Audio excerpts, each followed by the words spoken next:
Welcome to the podcast, Natalia. Thank you, beautiful. I'm so honored to be here. Thank you so much.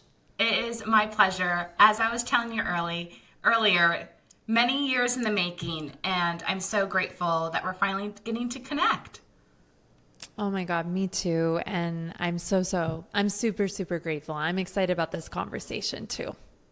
Well, I feel like, and just if people aren't familiar with you, they really should be. And I think one of the things that I love about what you do, it's not just the astrology, but it's the way you brand. So I love how you've moved into branding and working with female entrepreneurs, and your websites, all of them, every time they evolve have always impressed me so much.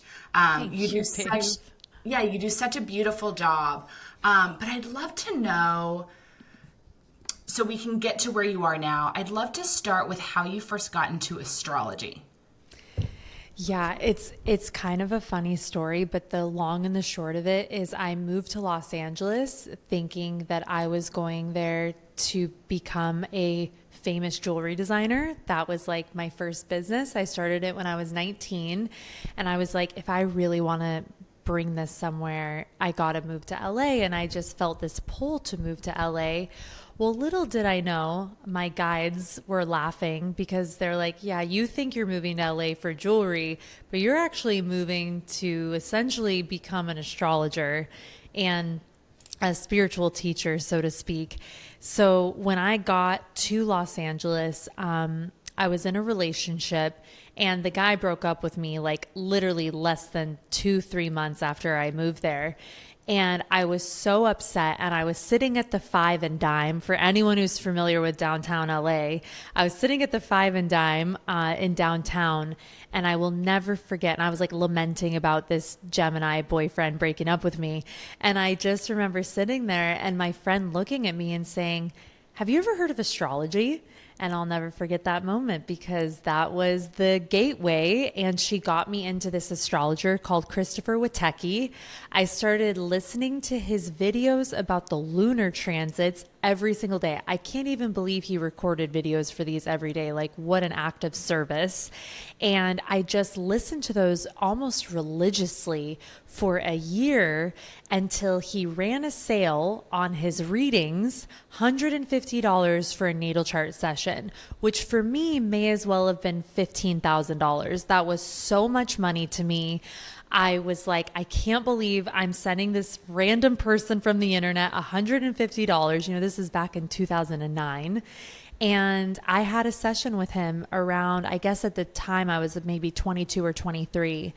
And when he read for me, I was so moved because I had never had anyone in my life spoke that much truth to me about myself.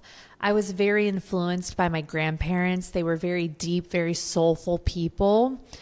But, I'd never experienced what I experienced in that reading. And I remember getting off that call and sitting there and knowing, I was actually addicted to alcohol and drugs at the time. So I was in a very, very dark place. But I just will never forget getting off that call and feeling deep in the core of my soul that I had accessed something that was very important for my life and very important for my path. And so after that session, he actually told me, he said, you are going to be this. He's like, you are here to be an empowerment. You are here to have a message, to speak, to write. Social media, which I had already been really good at because of my jewelry business. I used social media at the beginning days of it. And I just began to study after that. I got very into astrology even more deeply and very into working with the tarot. And so that's really it. I had an experience where I just felt so unbelievably witnessed by something that I just couldn't turn away from it. And that's really how I've guided my entire life. Like, it's been a slow process for me. It still is, to be honest. Like, I'm actually a very patient person, even though I'm an Aries. Like, I've got this Capricorn ascendant, so I'm willing to be on the path as, just walk up the mountain slowly. But I have to say, like, astrology is just this thing that I'm so devoted to because it is such a beautiful, beautiful science. It's a beautiful art and science, I like to say.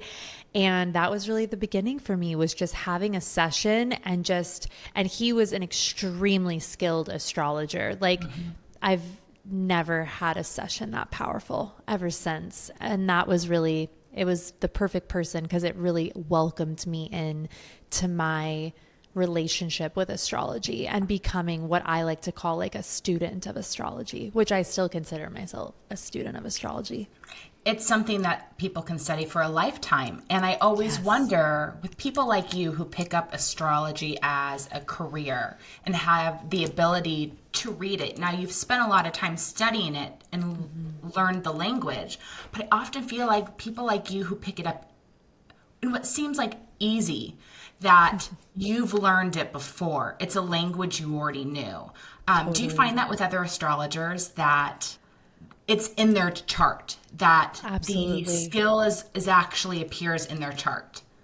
Definitely. And what's interesting is, and I believe this, I call myself like what I consider like an esoteric astrologer, spiritual astrologer, because like mundane astrology, I'm not very good at it. Like my Capricorn mom is like, tell me how this is usable. And I'm like, can we just talk about your multi-lifetimes? Like, I just like, it's kind of a joke that we have, but I really am so drawn to the idea of past lives and the journey of the soul.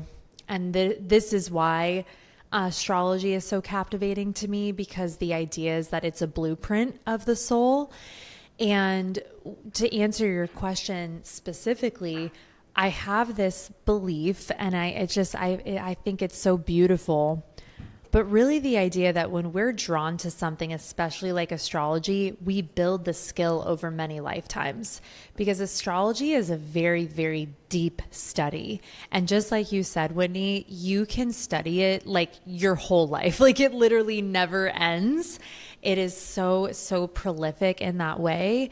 But yes, 100%, I will see that when someone is an astrologer or a healer, there will be unique aspects or points or placements that show up in the chart, really pointing to the direction or the necessity to unfold themselves as a mystical practitioner or an astrologer or whatever it may be.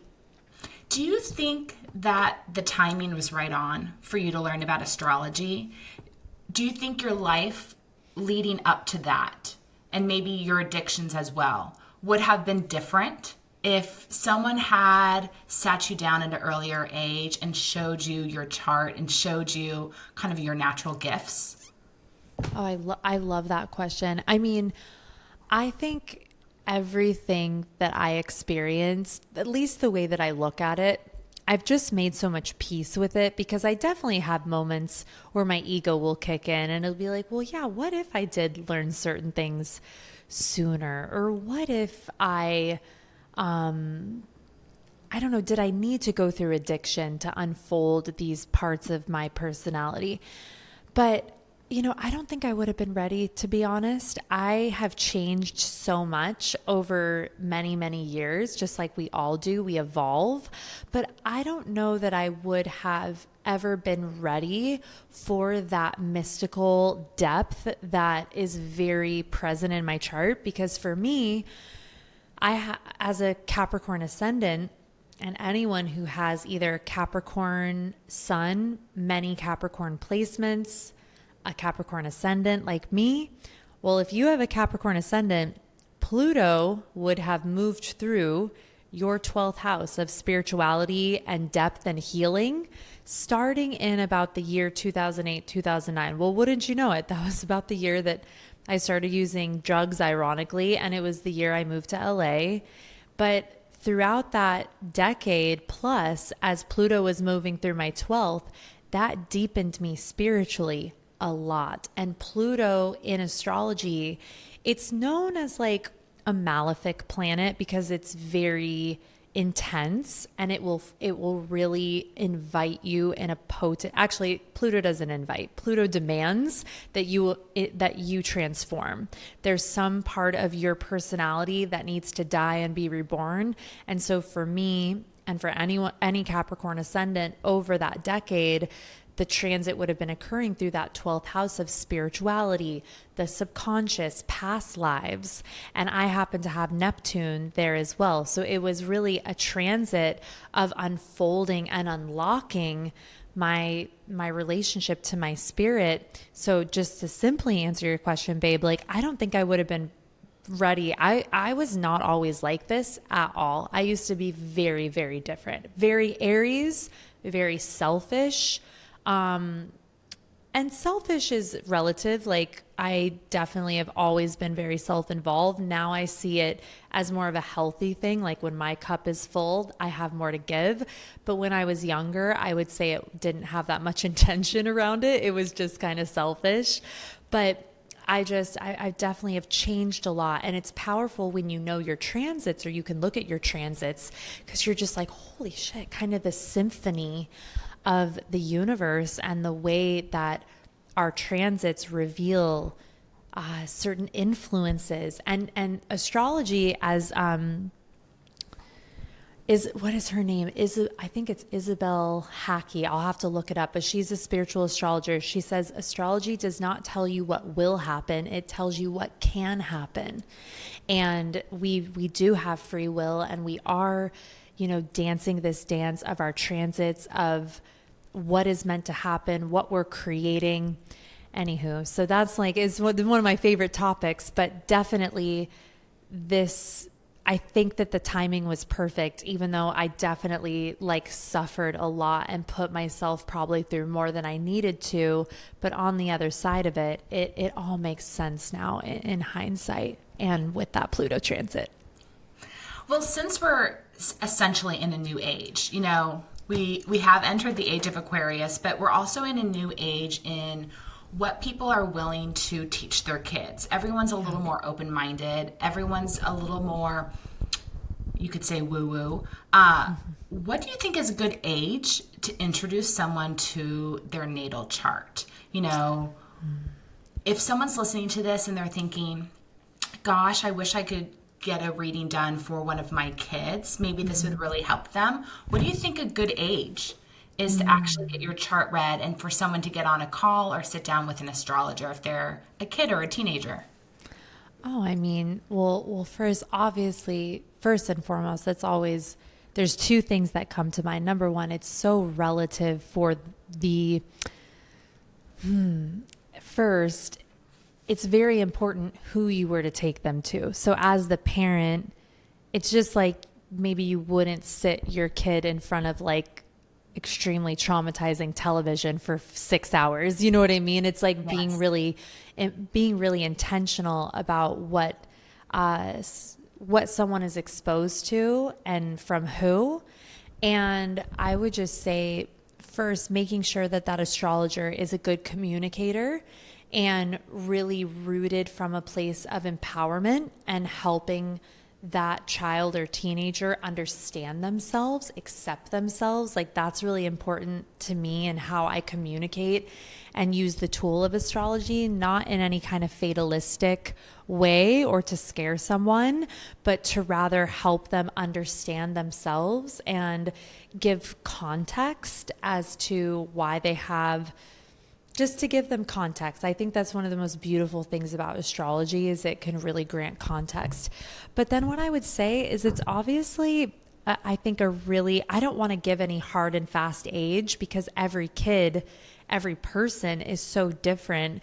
And I would just say this is never something to force on someone. Either they are open to it at the age of 8 or 18, or they're never open to it and they're like, get out of my face. You like astrology, I don't want to like astrology. So I think it's so relative. Yeah. But the first thing that I would say, first and foremost, is it's so important to make sure that you feel very, very comfortable with how that astrologer communicates, because, I think that the mystical, whether it be astrology, tarot, psychic gifts, these are deep responsibilities. Like, I could look at you, Whitney, and give you the most loving compliment and tell you something about yourself, and you could think about it till your very last day. I could look at you and say something so unkind and hurl something in your direction, and you will think about it for a long time. Our words are powerful. And I just think, especially with psychic gifts or mystical systems like astrology, they hold a lot of power, and we just need to be responsible with how they're used. And I think if they're being used from that place of empowerment, then no matter your age, there's something that you can gain from the system. So with that in mind, when did you decide that your hobby of astrology was more than just that, and that you wanted to turn it into your business? I never thought that this was going to be what it is, ever. Like, I just didn't. Astrology was, I did readings, I did tarot readings, but I had my jewelry line for 9 years. I thought that was going to be the thing. Then I had a little social media consulting business. I thought that would be something that would take me somewhere. I thought I had an electronic music project. I thought that was going to be the thing. And it was but I was always doing astrology and tarot. Always. I was always doing it for myself. I was always doing it for other people, whether it was little events or like I used to read tarot at this hotel in Los Angeles. It's like, it was kind of always there. But in my mind, it was never like, this is going to be the thing. Mm-hmm. I just knew I loved it. I knew I loved helping people with it. And then, yeah, I don't know. It's kind of funny, honestly, because I just look back sometimes and I think that like my guides like have a little chuckle at me because they're like, yeah, you just really resisted this part of yourself for such a long time. And then all of a sudden I would say, honestly, in like 2017, very strongly in 2018, I feel like the climate really shifted and wellness and astrology and all of this stuff just really, of course, astrology is always, I mean, there's been horoscopes in like your city newspaper. Like, it's not like it hasn't been around, but there was really this climate in Los Angeles that really, really shifted. And because I'd been doing it for so long and I was kind of like the weirdo that always liked it and would share about it, all of a sudden it was kind of like these two things that just met. And it wasn't necessarily that I had this grand vision of, well, I love astrology. I do it for myself. I do readings and someday it's going to be the core of this business. I never saw it as that. I just didn't. And it's not for lack of imagination. I just thought I was supposed to do different things. And it's just funny how the thing we love the most that we literally logically think isn't the thing is usually the thing. Like, that's just kind of God's sense of humor. You know what I mean? Yeah. So, it's really just, I feel so truly so privileged and extremely, extremely fortunate that I never gave up on this part of myself, because being super deep and sensitive and then also studying in my bedroom by myself all the time, like, it's just kind of beautiful how one day you're just like, oh, wow, this could be something. And at this point, it is something that is really impactful and really, really serves people. And so, but even, I don't know if you saw this, Whit, but just last Sunday, I sat down and, I'm creating something. So I'm sitting back down, I'm doing my studies again. And it reminds me of my whole decade of my 20s of just studying my astrology books, but it never ends. And it's really fun that this is like such a big part of my life now. And it's the core of my work and my business, which is really just beautiful. And it shows how people are ready for it now, I think, more than ever. Which is, I think, what's so fun about what you do right now and what I do right now is we can have conversations that we usually would have kept behind closed doors, that we would just have had with a select group of friends that we felt like were open-minded and that we could kind of say anything to. And now everyone's open to hearing about it and everyone's open to learning. And, as the saying goes, take what serves you, leave what doesn't. But there's never ending studies available to us, which is so exciting. And it's all to help us have a better life.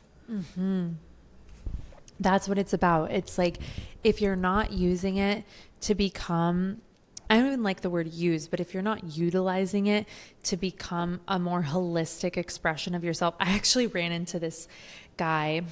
I was in Laguna, like getting a matcha per usual. And this guy asked the name of my dog. And I said, oh, it's Taro. And he goes, oh, you're into that stuff? I go, yeah. And he's like, what do you mean? I was like, oh, I'm actually an astrologer. And yeah, I've read tarot for like 13 years. He's like, and he gets into this whole conversation with me about what is it? Why? And I was like, well, honestly, it's really just about creating more self-awareness. And he's like, well, what's the point of that? And I was like, I don't think we should have this conversation anymore.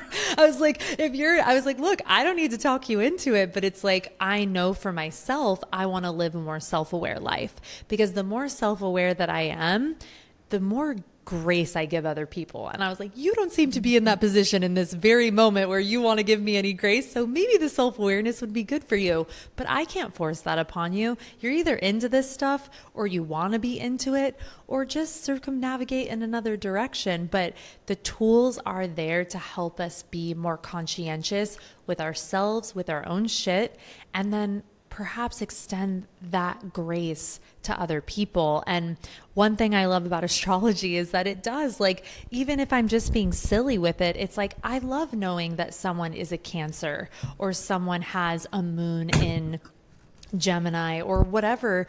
And my clients, that's everything I do with them. I need to know their chart so I can also communicate with them as an individual and not like force my ideas or what I think that they should do. So anywho, that's a really, really big thing. And I think such a beautiful piece of the tool is just that grace, compassion, that we can not only give to ourselves, but also just respect that other people are different from us. And that's part of the rules, I guess. Well, as an astrologer, I know your business has really evolved, and what you're doing now is so much more coaching and entrepreneurship and working with women. I'd love to know, especially for the people that are listening to this episode and they're really working on listening to their intuition, listening to those little pings.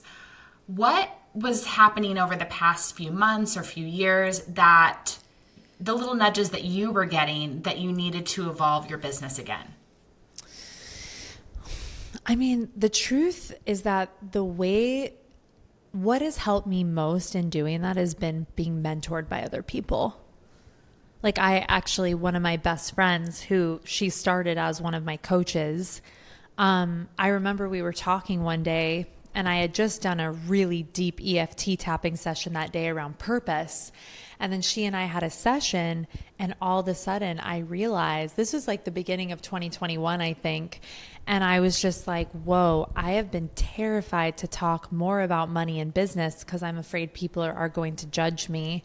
But I'm like, I love teaching about this. I've been an entrepreneur since I was 19. I've been studying money since I was 23. I'm just like, this has always been a part of my life. Again, that little sense of humor thing I said, where it's like the thing you love or the thing that guides you, it's like right under your nose. And essentially, I just feel like sometimes mentors can really see your blind spots, and they can call you forward in a way where it's like, whoa, I'm really afraid to look in that corner, because what does that mean? Like, what am I going to have to give up in terms of my identity or my comfort zone to actually live through that passion or live through that expression and that embodiment of who I actually am? That was a big piece, that conversation with Victoria. And then I would also just say, like, when I get stuck, I'm always like, where am I in the should?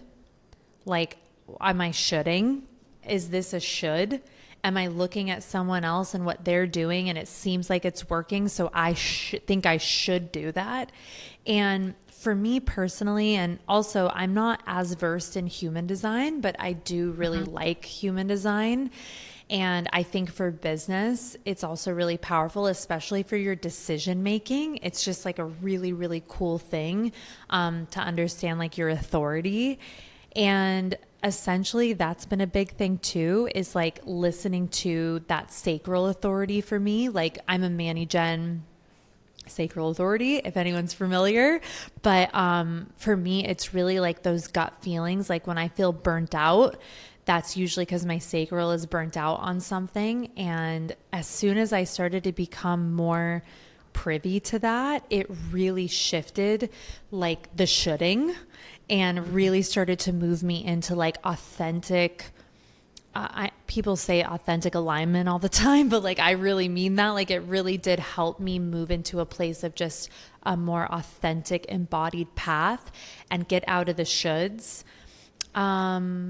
Those would probably be two of the biggest things that have served me: mentorship and then getting out of the shoulds. And for anyone who's interested, or I'm sure your community knows their human design, but leaning into that like authority of just like how you make decisions is like a really, really big thing too. So you can trust like your path and your blueprint. How did you find your mentors? And how did you decide if you needed a business mentor or just like a personal mentor to dive kind of deep with you? Well, for me, I've always looked for someone who has both. So I feel like the people that I've worked with over the years, I mean, definitely when I first started, it was business mentor all the way. My first coach ever was named Sophie. I found her in the craziest way. Like, this is how you know like providence moves with you, because some things you just literally cannot. I'm really into talking to myself out loud and also asking for things out loud. And even before I knew that that was a thing, it's really crazy to look back and be like, oh my God, something really responds to us like when we're willing to ask. And so Sophie was one of my first business coaches. I worked with another business coach after her.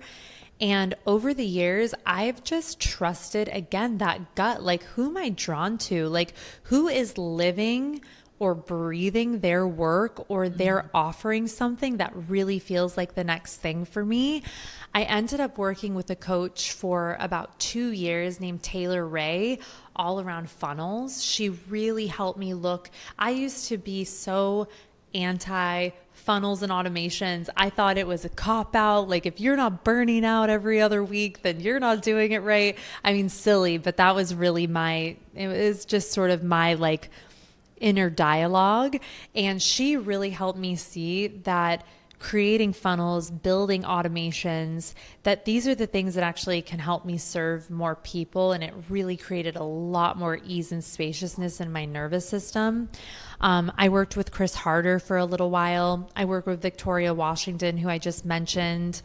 And yeah, it's more been like, what does this person offer? Does that call to me? And who are they as a human being and their character?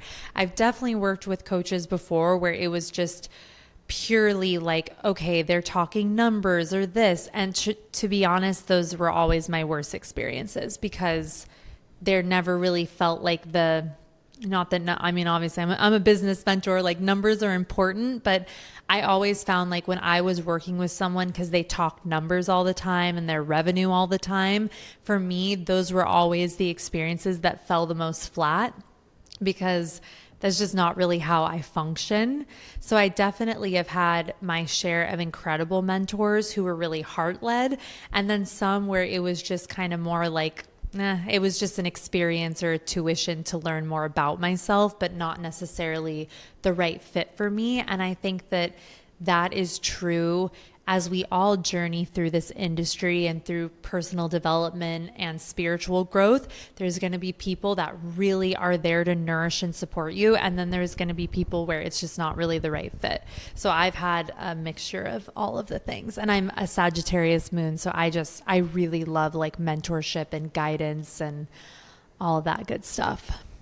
Are there any spiritual practices or hands-on healing practices, different modalities that you've used over the years or you're using right now that have also helped you with your business, either provide you clarity or just helped your body, anything like that that has been really supportive? God, I love that question. I mean, yeah, like where do I begin? I mean, first and foremost, definitely with my body, like movement, exercise. I really struggled with my body like most of my life. I'm definitely doing a lot better now. I had like kind of a big health upset a couple months ago that really kind of leveled me, and it really woke me up to just this very unhealthy relationship that I'd had with my body that I'd kind of struggled with off and on all my life. And I think that at the core of everything is our relationship to our body. Like I have some days that are either extremely demanding creatively or extremely demanding because I have to be on or do my sessions or whatever it may be or teach. And so if I don't feel good and comfortable and healthful and vital in my body, it's very hard to show up and serve. So body first. I love movement. Like I'm an Aries, so movement. I'm actually back right now doing weight training again, which I'm loving. And I would say the next piece over the years that's been really big for me has been like EFT tapping, hypnotherapy, and anything that just like really works on the nervous system and the subconscious. I've been in EMDR off and on for the past, like, I guess I started EMDR about a year ago, and that's been extremely transformative. I have a lot of Gemini in my chart, a lot of Aries, and we can have a very high gear nervous system. So things that are just a little bit more like calming, grounding, like help kind of smooth the kinks in the nervous system. That's very important because it's hard. I actually can have trouble. Well, I'm sure the matcha doesn't help, but I love matcha so much. It's the last vice I have is my matcha, my love of matcha. But I will say that like being addicted to the things that help me feel more centered is very, very important. And healthy addiction, but I have a very addictive personality. And over the years, it has been exploring with myself, like, what are the things that help me root? What are the things that help me feel more peaceful? And just really exploring and uncovering, like, I love exploring different tools. My new thing lately has been red light. I like do red light meditation.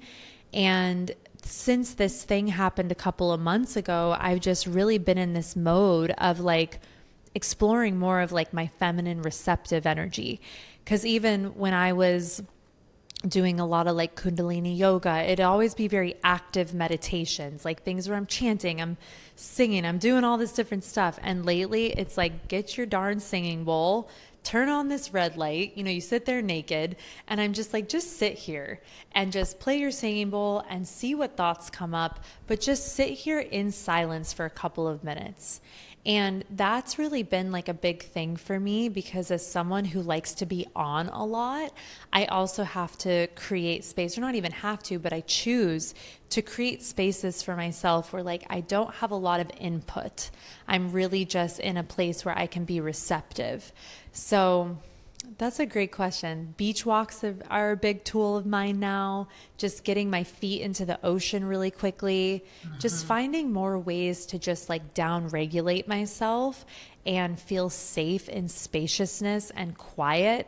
And that's a big deal for someone like me to say something like this, because yeah, throughout my life, that has not been the story, but it's fun, I think, healing and maturing over time, where you just create my values have changed, like what is important to me and how I feel and how present I can be with another person is super, super invaluable to me at this point. So I have to do things when I'm alone to help me be more present and a little bit less high wired. I love learning about what people do to relax and receive, because I feel like a lot of us, whether you're a man or a woman, if you have to take care of yourself, then you learn how to keep going, going, going. And it Yeah. gets harder as we age to just receive and let someone do something Yes. for us. And even when we just try to relax, we can get really uncomfortable just sitting and receiving the red light therapy. You don't have to do anything. You just have to receive.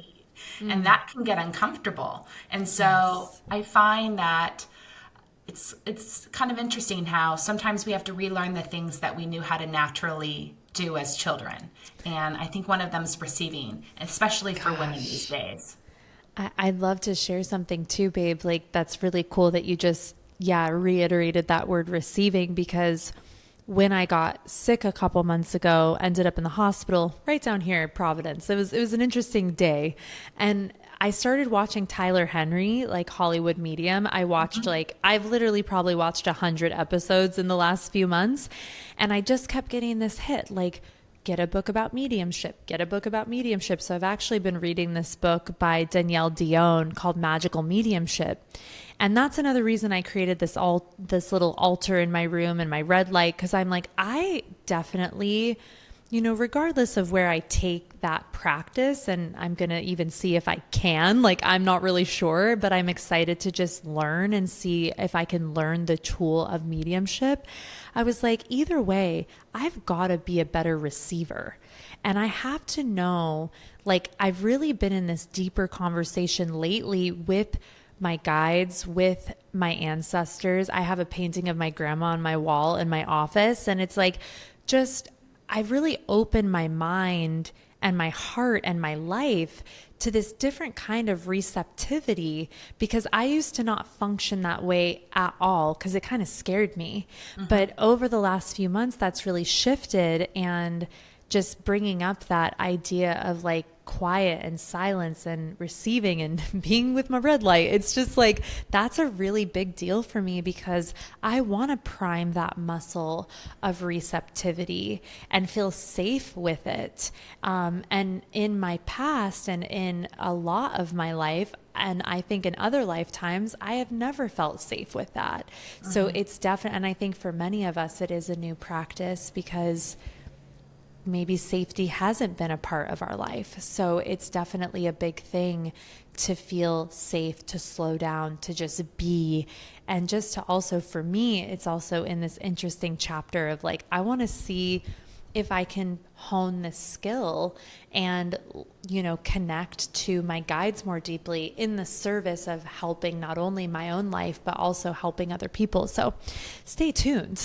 Such a Manny Jen. I'm Yeah. like, what's the next thing? I'm like, I want to You learn that. You can. So Yes. mediumship always came very easy to me, but I didn't start taking classes until a few years ago.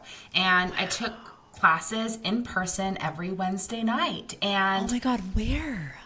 so I took my classes. There used to be a spiritual school in Irvine, and yeah, I took in-person mediumship classes every Wednesday night for 2 years.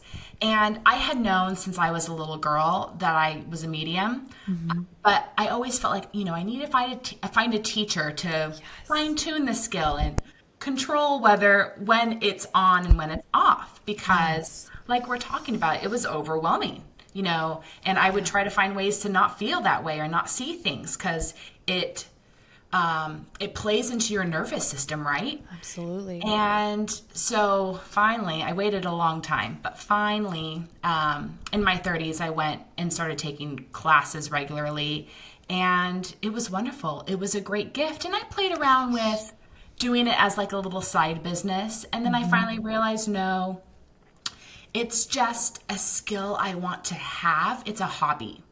It's So a natural cool. skill I want to have. I want to be able to use it to support anyone in my family, any Yes. That's friend, how I feel, myself. babe. Like it's just a tool. It's a Yes. tool for my tool Yes. belt. It's a great gift that I was given in this lifetime, but I don't Yes. need to do it for a living. But what I love about it is I'm a chef. I can close my eyes and I can look into all my clients' refrigerators. I can look into their pantries. I can look into their kitchen That is so shelves, cool. right? And I can see what they You're still like, have hey, left. you bought those graham crackers. Like, I'm just kidding. Well, I can see if they have like butter left in their fridge or Parmesan left or any lemons. Like I can tap in and intuitively know if it's there. And then if I don't trust it, I can just reach out and email them and ask. But it's fun to play with that intuitive practice, and you can do it for yourself. You know, you can be at the grocery store and be like, do I really need to pick that up? No, I'm going to trust that is I see and feel that we still have that in the fridge or the pantry, so I'm not going to buy it. So it's just a great skill that everybody can utilize. But like astrology, I think for some of us, it comes in easier. You know? Yeah, like I love that you say that you knew, because I've never felt that way. Like I've never been someone where like I've never seen anything. I've definitely had pretty wild paranormal experiences throughout my life. I think the spirit world, the unseen has definitely communicated with me through animals, and definitely some very interesting, some very intense, some just like so blow your mind. But it's like, it's always kind of been a part. But the medium piece, I just think that's so cool. And I know so many people where they're like, yeah, I've known this since I was young. And I don't know, I don't think I ever knew.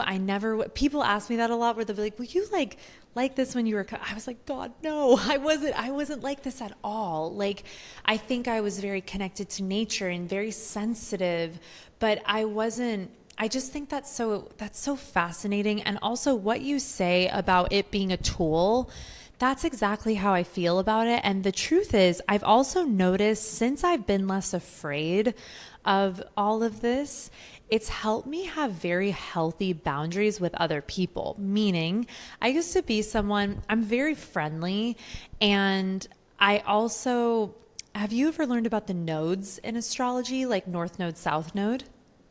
I've heard people talk about North Node and the importance, but then I never remember. Okay, so the nodes are so freaking cool. And for anyone who wants to go deeper into this topic, Astrology for the Soul by Jan Spiller. She is a remarkable, remarkable astrologer. And she has many, many books, but one of the books that she has that's extremely powerful is about the nodes. And you will read it and be like, shit, I'm getting called out right now, because the nodes kind of call you out. They're literally about your soul path in a lifetime. Your North Node is the direction you're meant to go, but it's kind of uncomfortable. Your South Node is many past lives, mastery, but also a bit of a comfort zone. And what's really, really interesting, I have North Node. I'm born in 1987. And so my North Node is in Aries. My South Node is in Libra. And as I'm reading Jan Spiller's book, which I've learned a lot about my nodes, I've had powerful experiences, and we can go into a little technical about the nodes if you want, or we can save it for another time. But really what I noticed and what really anchored in for me reading her book was just this reminder that I am a very, very kind, sensitive person, and that's okay. But in this lifetime, I also have to learn how to have good boundaries with people. And I had that astrologer when I was 22, told me the exact damn same thing. He was like, you need to know who to let in and who not. Like, that's a really big lesson for you in this life. And the reason I bring that up is because as I started to read this book about mediumship and understand that I can have healthy boundaries with the other side, that was really healing. Because I think for me, as like a girl from Arizona, and my like old babysitters used to just let us watch whatever, like the amount of traumatizing films I've seen. Like, I was so young, but like, we're watching Poltergeist, we're watching all this crazy shit. And of course, adults, maybe at the time, they didn't think anything of it. They're like, oh, they're kids, who cares? But what's interesting is when we're young and the subconscious is so open, we're very impressionable. And so I really created this attitude that the unseen was very dangerous and very unsafe, and whether that's from this lifetime or others. But what I will say is, it's been really beautiful, even just in the last few months, really reorienting my relationship. And it's made me have better boundaries with the living, like where I'm just like, hey, I understand my sensitivity and that it's a power of mine, but I'm also going to be here with you and not take on your energy, because that used to be one of my worst habits. So I would definitely say for anyone, if you would just like life balance, life fulfillment, you're stuck in a rut, or you just want to really know your purpose, the nodes tell you. And what I love is that I always have a little running astrology joke that I get a few chuckles out of, but really the idea that if I only talked about the nodes, I could just talk about the nodes. You don't, and this is a bold thing to say, but in astrology, you don't need much else. You, of course, want it, and it's very important to know the whole picture. But if you can just anchor in on your nodal placements, there's so much power in that. It really, really is very, very big. And that's a bold statement to say, but I really, really stand by it. So for those listening and they have access to their natal chart, when they look at their natal chart, do they just need to look at the sign at the top of their chart, or do they have to locate the north node and then see you want to find the actual node? Exactly. Okay. So the nodes actually, depending on the chart or the chart that you're using, the nodes are going to the north node looks like a horseshoe, like a right side up horseshoe with the little circles on the end. And then the south node is like the upside down horseshoe. They're always 180 degrees away from each other. The north node is where you're heading. The south node is what you need to integrate in order to get to your north node. If you solely live in your south node, which lots of people do because we just get scared to do new things, then we can run into imbalances or just kind of feel thwarted in a certain way. But if we're willing, it's kind of like The Alchemist by Paulo Coelho, when we're willing to move into that new territory and do the new thing and move in a new direction, even though it's scary at first, there is so much magic and support, just like The Alchemist receives in the book. So I almost look at The Alchemist as a story of the nodes, to be honest, which is really interesting. Well, thank you. You've given me some homework, so good. I'm excited to look into it. Oh, well, I'm excited for you. I had so many questions I wanted to ask you about your business and how it's evolved and so many other questions relating to that, but we're running out of time. So do you mind if I do like just a few power questions with you? God, of course. And if you want to ask me a few, I don't know how long you like these to be, but I've got a little more time, so it's totally up to you. All right, perfect. So I'd love to know what your definition of abundant money mindset is. Okay, so abundant money mindset. So first and foremost, like, what is abundance? So abundance is working with the energetic of overflow, or let's say the energy of overflow. There's a channel that I love called Bashar. And he has a really funny channel where he goes, somebody's asking him about money. And he goes, abundance, ABUNDANCE. Where in there do you hear anything about the word money? But we as human beings, we have the association with money, and we're totally right. That is one source of abundance. But the idea of abundance, at least from my perspective and just in my experience of healing my relationship to this, it is almost like skipping the line, meaning you're connecting to the energy of overflow that is behind whatever it is that you want to be abundant. So something I teach a lot in my work, because this has been such a big thing, healing scarcity in my nervous system has been my number one focus forever. Forever. Like it's a big thing, and it's something I see with a lot of the women that I work with as well. And when we can work with the power of abundance, well, number one, it becomes less about the money in the bank account and the number and more about the feeling behind the number. What do you, if you have $100,000 in your bank account, what does that mean to you? If you have $100,000 in assets, what does it mean to you by way of a feeling? Because you are not looking for the number for the sake of the number. You want it for a feeling. You don't want money for money. If the currency of the world were highlighters, we would all covet highlighters, and we would say highlighters are evil and highlighters are good, or what the heck ever, or whatever we want. But for whatever it is, currency, the current of energy that we're working with right now is money. So if we want to look at abundant money mindset, my invitation, this is going to sound probably way too simple, but it's like, can you connect with the source of whatever abundance is to you? Is it joy? Is it peace? And what are the ways that you get that feeling? Because if you want to create more of that in your life, you cannot be looking at your bank account and thinking there's not enough, there is not enough. The next piece of that is, how can I take care of what I already have? So I teach financial organization. I think it's one of the most abundant things that we can ever do, is to take care of what we have and organize what we have.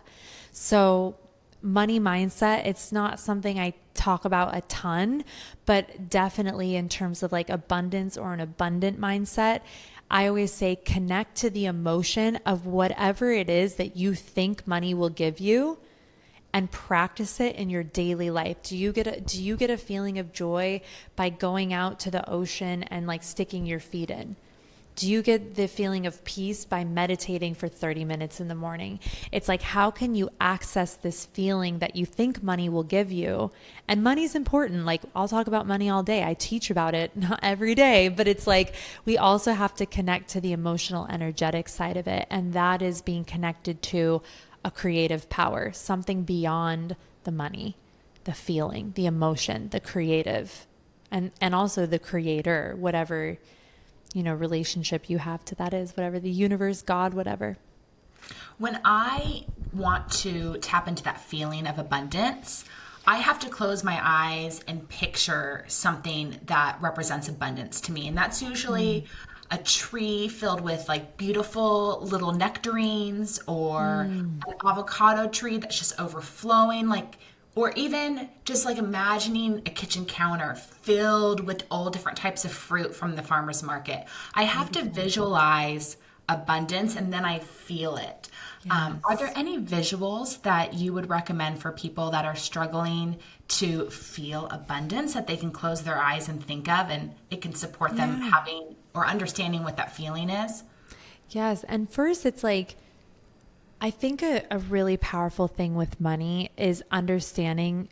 So I'm going to use the comparison. This is actually from one of my favorite authors, spiritual authors, Joseph. Oh my God, hold on. I'm spacing on his name because this book is a goodie.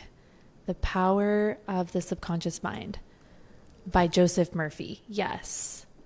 Okay, let me just double check. I'm like the funniest speller. Thank God for Google. It like corrects everything you say. Yes.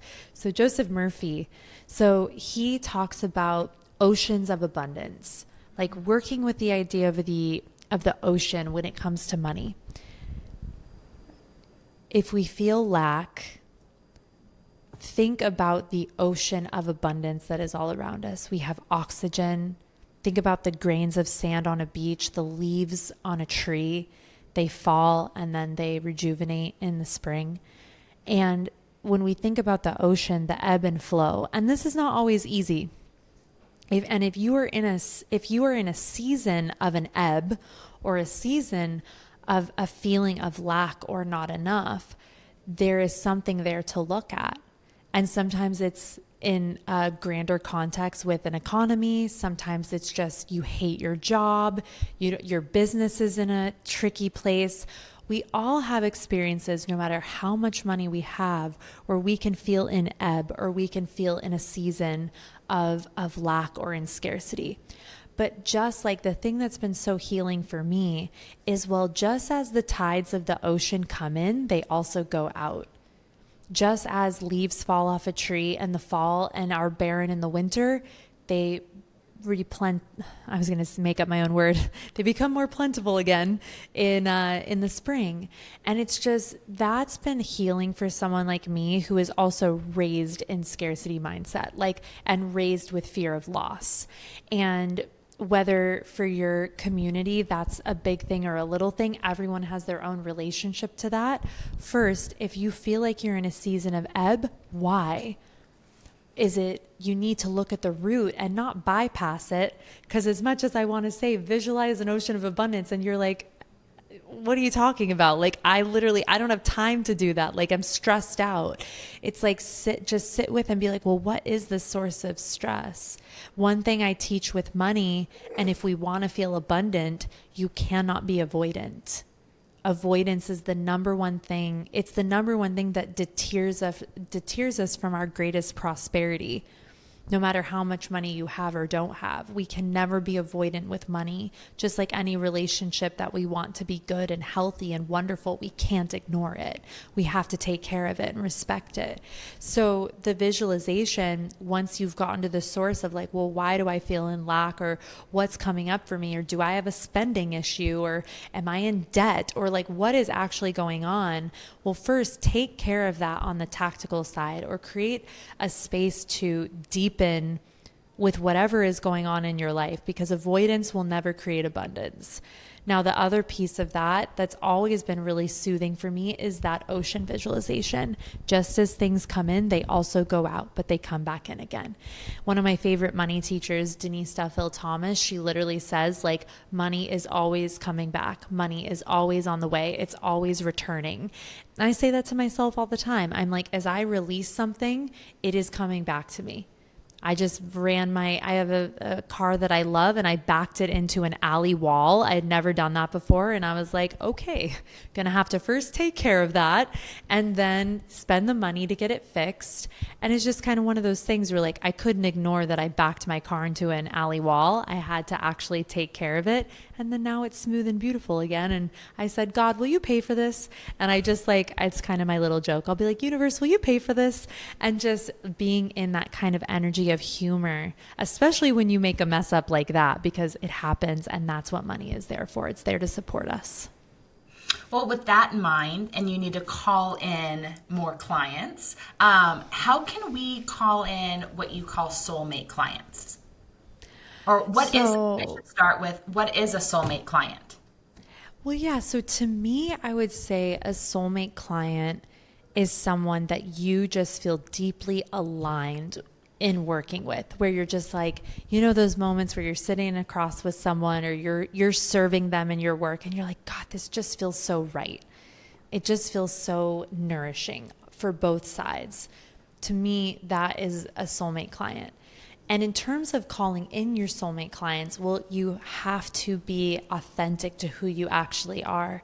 Like, if you think you need to be something to quote unquote get clients, I never like when people say the word get, like, oh, I need to get clients. I'm like, do you want to be getted? I'm like, I don't think anyone wants to be getted. Like, let's not think about getting. But yes, do you have to have clients to build your business? Of course. But first and foremost, be anchored in the service that you provide, walk your talk, and be really good. Like, be really good so that you can be of service and be useful to whomever you are serving.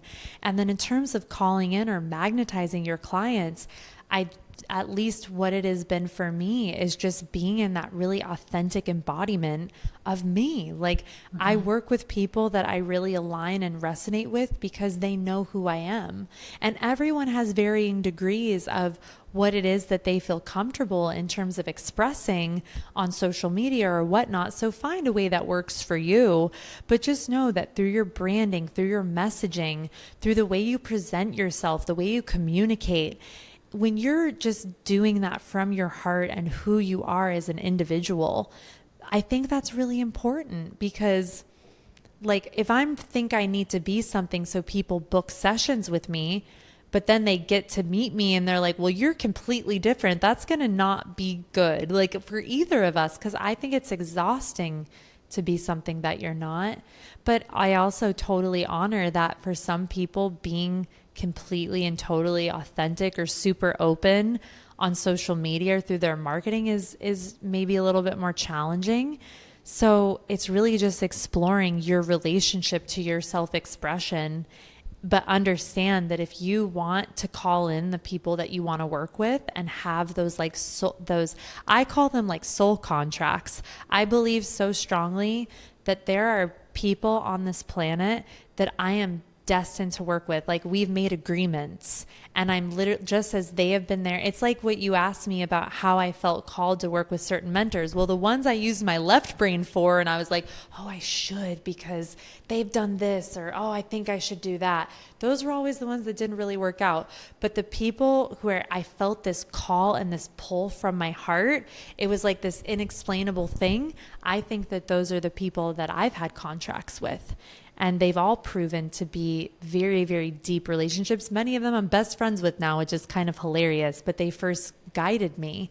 So I think that that's just a really special thing, is how safe do you feel to be completely yourself and then express that through your brand, through your message, through your content, and really calling in your people and being like, hey, I'm here. I'm ready for you when you're ready. And just, not giving up on calling them forward and keeping your heart open. So one of the astrologers that I work with that I mentioned to you, Miara Rose, she believes the same thing. And she'll show me in my chart every year when new contracts should be coming in, whether it's people that I work with or however the connection is. But like we've talked about before, it may be coming up in my chart in the year ahead in a certain month. Yes. But unless I take action, it doesn't mean it's going to happen. So we have to put some energy into it too. It could 100%. Just be that's the best month to make that next connection. Yes. And it could be like you're out, like you go to this restaurant that you really like, you happen to start talking to somebody and they're like, so what do you do? And you're like, oh, I do XYZ and I love to help this kind of person. And they're like, oh my God, like I've been looking for that. And if you were in that conversation and you were like, yeah, I'm a blah, blah, blue, blue, blah, like you just don't even say because you're nervous to say it. They're like, oh, cool. Well, and the conversation shifts. Well, what if they were actually looking for you? And look, I'm not somebody who's like, go out and hand out 65 business cards. Like, I'm sorry, no. Do any of us even have business cards anymore? I like it to be a little bit more like human to human interaction. And also, when you ask me about abundance mindset, this is something I actually teach in my business school. I'm like, having an abundance mindset in business is knowing that you are guided and supported by something so much bigger than your mind, so much bigger than your brain. Your logic is here to support you, but it is not your God. It is not your guides. It is not the thing that's going to get you where you want to go. It's a freaking tool. But we have been conditioned in a society and even in a world that worships logic. And it, as I said, logic is important. Of course, logic is what keeps us from walking into traffic. But to think that it is going to be the thing that takes you where you want to go, it is a tool for the heart. It's a tool to help higher guidance make it to you and actually be applied through your life. And I am really passionate about that because I've done so many things in my life where it was the shoulds and the left brain and they did this, she did that, I should do it.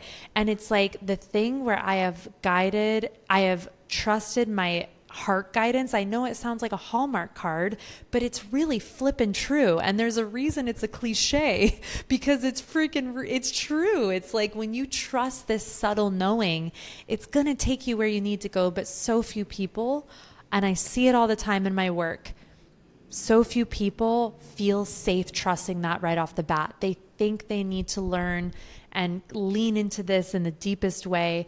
And it's like, look, that's why the way I teach and I get really passionate, because I'm like, that isn't going to just be the thing. It can be a part of the thing, but it's not the whole damn thing. You're missing it when you forget that there's something beyond that actually calling you forward, actually guiding the ship. And it doesn't mean sit back and like eat popcorn all day and like let your guides take care of it. It's exactly what you mentioned, Whit. It's like you've got to be playing the game too and show up. But like let like your soul guide you a little bit more. Let your heart guide you. Let your intuition guide you. I promise, like that's the way. And like I mean, it's taken me way longer, quote unquote, to get where I was always meant to go, because I always talked back to that voice and I tried to strong arm it all the time.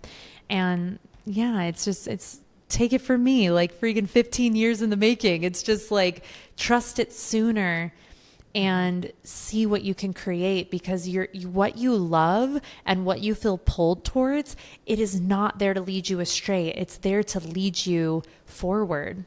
So rant over. But yeah, that's like, I hope that that's helpful for someone, because I just feel like that's something I wish I had really like anchored and trusted much sooner on my path. Well said. Well, as we wrap up, can you share with the listener maybe 1, 2, or 3 things that you currently do in your morning or evening routine that's really supportive right now? Oh, I love that. Yeah. So right now, yeah, it's my naked red light with my singing bowl. Like that's like well, first I get up, I do tongue scraping, oil pulling. I meditate for 10 minutes. I either do something guided or I just sit in silence or I play the singing bowl, all with the red light. My morning ritual these days is eating breakfast. Like I am like a full blown breakfast eater now. I used to be someone who was just so all over the place with stuff like that. And I just turned me into a low blood sugar cuckoo head. So now I'm like really, really into eating breakfast. That's like part of my spiritual practice. And then, yeah, I go to the gym. I either do like a long walk, or I go and do like my weight workout. And then nighttime, it depends. Some nights I need to just check out and I order sushi and I watch Netflix with my husband. And then some nights I make dinner and I like to turn down the lights, put on my blue blockers, and just go do my spiritual practice. So I read my tarot, I journal, I read, I study. And then some nights I Netflix and I online shop. It's like, it's just kind of like all the gamut, but I really just feel into like what I need. And sometimes it's not even about, I know the moments when I want to just check out and I'm like, no, we're not going to watch Netflix and online shop tonight. Actually, what you need to do is go and sit down at your altar, meditate, breathe, and just be with yourself. So it's really using my barometer and sometimes my discipline to really let me know like what is the best practice for me in the moment. But I love that question. And I just like, I'm like so into like nighttime practice. It's like my favorite thing. I am too. That's right. When I like to do my spiritual work as well. Yeah. Because some mornings I need to just get rolling and I'm like, let's go breakfast. I got to teach, like go to the gym. And then some mornings I have a little more space, but nighttime just feels so amazing to get to do just your things for you. I agree. Because there's a different silence at that time than the morning silence. And I feel like no matter where you are, if there's silence, there's still birds chirping, and that's such an upward energy movement. You kind of catch on to that versus at night, it's a different type of quiet. It's much more still. It really helps us to go inward. Yeah, I love that, babe. Well, thank you so much for your time. Thank you. This was amazing. I'm so appreciative, babe. Thank you for asking me to come on. And going. So I hope this was helpful. This was fantastic. And thank you for your insight on the North Nodes and on business and on money mindset and just on the things that are really working for you right now. I always love hearing how people that are living great lives, the tools that they're using to support them. It's such a great way for us to figure out what we need to add into our own. So thank you so much. Thank you, beautiful.